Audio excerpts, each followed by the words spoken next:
One of the things we've talked about really ever since the man was drafted into the NBA is that Patrick Williams, he has shown us some flashes. These flashes where you think that, yeah, he has the ability to become a star player in the league, if only he could do it in actual NBA games that matter.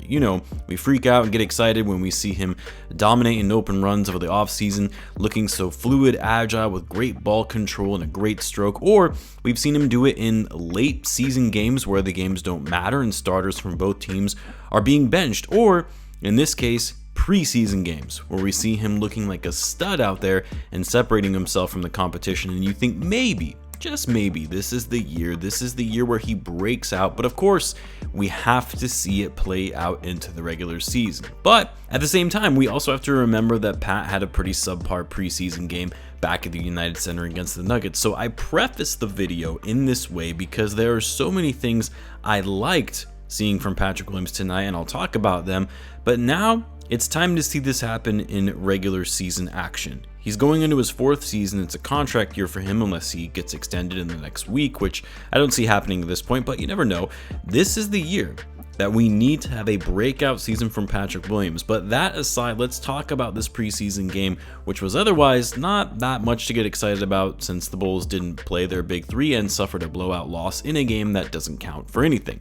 The Bulls deciding to rest their big three makes sense, although I'm usually of the mindset that, it's good to get your starters some quality minutes and run together before going into the season, but it sounds like they're going to ramp up their minutes together in the final 2 preseason games when they head back to the UC. And by resting these guys, it also was good to get other guys exposure and run on the court for why they should be earning some minutes come the start of the season. And there were 3 players in particular that I was the most impressed with that stood out in showcasing what they can do and seizing an opportunity when the veteran guys were out of the lineup. And that's Patrick Williams, Coby White, and Ayo Dosunmu, which was probably obvious if you watched the game at all tonight. But I'll start with Patrick Williams given how I opened the video. For Pat, first of all, he was scoring tonight, which is great to see because Pat is always kind of having these up and down games when it comes to his overall offense. But it wasn't just that he was scoring, it was how he was scoring.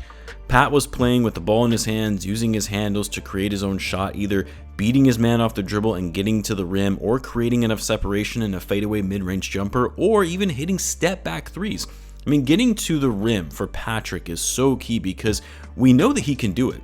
We know he has the ball handling, the quickness, athleticism, as well as the strength to power his way in getting to the rim. Even if it doesn't mean that he's always finishing, but he's getting there, creating contact, which we said before, the Bulls need to get to the free throw line more. Patrick Williams is another one of those guys that needs to get to the line more often. And he does that by being aggressive and driving to the hoop. And while, Pat ended up only getting to the stripe one time in this game, this was one of the more efficient games we have seen from him on offense. 20 points, 8 for 14 from the field, 3 for 5 from 3. The confidence was there, the aggression was there, and this is what we need to see night in and night out from him, plain and simple. He's got to get better at cleaning up the glass, being more aggressive and fighting for rebounds for his size, especially at being a power forward. He's got to be able to secure more than 2 rebounds, but I'll take baby steps when it comes to his overall development and maturity if it means a night like this on the scoring front rather than crashing the boards. And then Coby White. Coby White, he has taken a step, man. I know it's the preseason, but you can just see the added level of poise, IQ, handles, and court vision to his game. We saw him making strides like this last season, but it's gotten even better in watching him play so far this year in the preseason. Coby is really making it clear that he should be getting that starting point guard spot. And this is coming from someone who most certainly thought it was going to be Javon Carter who was going to get that starting role. But with the way Coby has improved his playmaking, his overall efficiency on offense, I don't see how you can pass up on him to give him the nod to start. Coby had 20 points in 22 minutes, 6 for 11 from the floor, 3 for 7 from 3, 3 assists, and 0 turnovers. 0 turnovers from Coby White for a guy that always struggled with his decision making, that would often lead to turnovers and would crush the Bulls, and part of the reason why he lost that starting point guard spot in his sophomore season to Tomas Satoransky.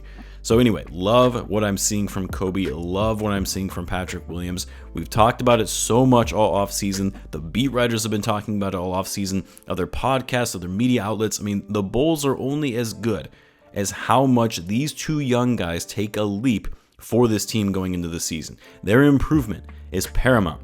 because we know what we're going to get from Zach, DeMar, and Vucevic. But having a breakout season from either one of these guys makes the Bulls considerably better when you know that this team is just running it back. And then, of course, Ayo. Ayo low-key is having himself a nice preseason. He's looked more like the Ayo from his rookie year, and he's trying to prove all of his doubters wrong and why he actually deserved that contract that he got from the Bulls.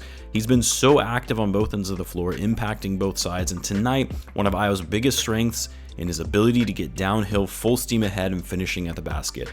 He was doing just that, except it almost looked like he's added an extra step in how quickly he's been able to get to the rack and improving his handles and crossing up guys and beating his defender off the dribble. Love seeing that. Would love to see this bounce back season from Ayo after going through a sophomore slump season. Andre Drummond, Torrey Craig got the start as well. They were okay. Craig had a great night on defense. Drummond did his thing, crashing the boards in Vucevic's absence.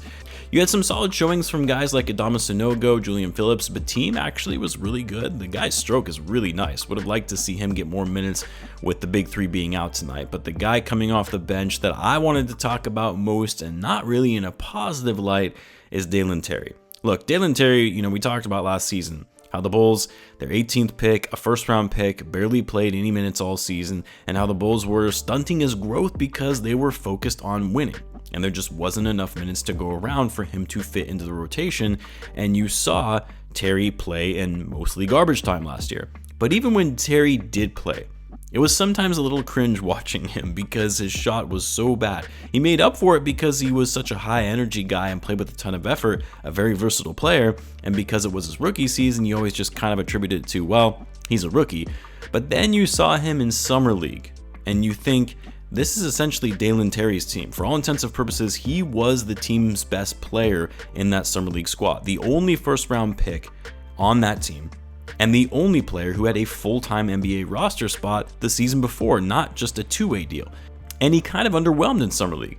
I'm not saying he had a terrible Summer League, but it was pretty underwhelming considering this was his time to shine and really being the leader of that group, and he was kind of getting outplayed by guys who were fighting for roster spots. And then so far this preseason, it's been kind of the same thing. In fact, you could argue it's been even worse. And tonight was especially bad because you would have thought, with the big three out, this is a big opportunity for Terry to show to the coaching staff that he's been working on his game and he should be getting rotational minutes. Instead, you had some of the two-way players outplaying him. Terry tonight, 19 minutes, 1 for 6, 5 rebounds, 3 assists, and 2 turnovers. Not going to say it was a lousy game for him, but I just would have expected more from him when he knows this is one of the few opportunities to get meaningful minutes on the court. And he kind of disappointed. And while I know it's still early in his career, hasn't even played a regular season game in his sophomore season yet, but it's not looking very good.